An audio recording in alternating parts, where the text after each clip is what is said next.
Hello and welcome to the channel. It's SteamVR. Today I'm going to show you how to turn your Valve controller into a tracking device to save money from buying a track IR.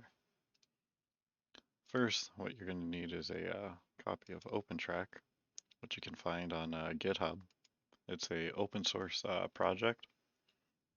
You have to scroll past all the files. It'll be in the intro. You'll see for the latest downloads, visit. And we visit GitHub OpenTrack releases. The latest release will always be at the top. And we want to download the Win32 setup XE, which I've already done and installed it. So right here. This is also AI track, which will allow you to use a webcam instead, which I was fiddling around with before when I wanted a better tracking solution and thought to use this. I'm gonna load up SteamVR here, so it's good to go.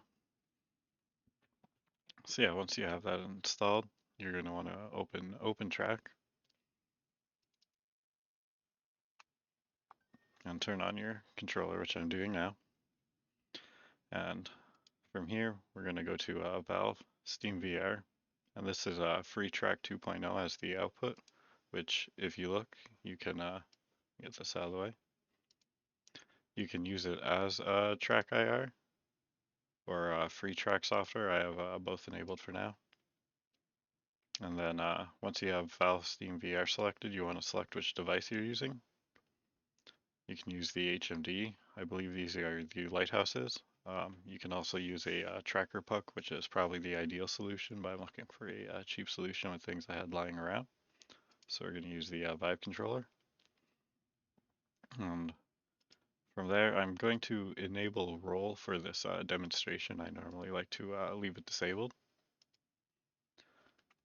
But once we press start, and wherever the controller is facing is going to be your 0 point. So if it's on my head like this is 0, and it'll track flawlessly. The squid shows you how it's being tracked, and that's turning behind you, which you can set dead zones for because you don't want to be like moving 90 degrees like this, trying to look at your screen, moving the head 90 degrees in game. So I'll show you how to set that up in a minute. But what was I about to do?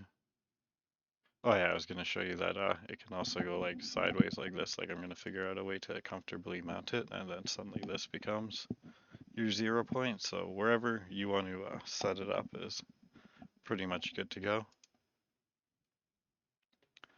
So in order to, here I'm gonna go to start tracking again so we can actually see what's being done.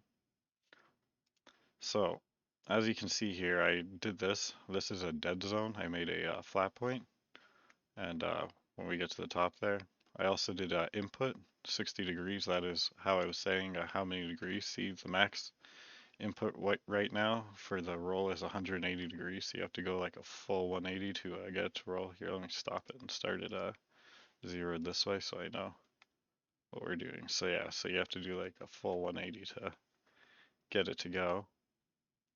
So I liked 60 for the other ones. I was playing around with some other games for this demonstration. I'm going to go 40.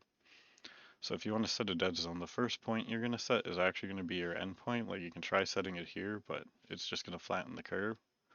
So you're going to want to set that to wherever you want it to go, which you can also lower this. So this is how far it translates to in-game. And this is how far you have to move your head. So you move your head 45 degrees, it goes 180 degrees. If you want to, you can go 100 degrees at 45 degrees, or you can go 40 to 100 degrees if you really wanted to. So yeah, that is that. And then for your dead zone, you just set another point, and you do that. And anything, if you move it anything before this line, it won't pick that up. So your micro movements and whatnot, if you make small, tiny movements, it will not pick that up. And then you can also set a curve to it if you want to by adding another point. So if you want it to move a bit slower in a certain point and then ramp up, you can do that. And that is basically how you set up the software. I think I got everything covered. It's good to go, and this is superior tracking. It's great for Star Citizen, for Elite Dangerous, Star Wars Squadrons, other such games, Project Cars, anything you'd want to use head tracking in. It's good to go. So thank you for tuning in. Stay safe and keep on gaming. If you liked the video, please leave a like, subscribe, follow. Helps the channel out a lot. Until next time, stay safe. Bye for now.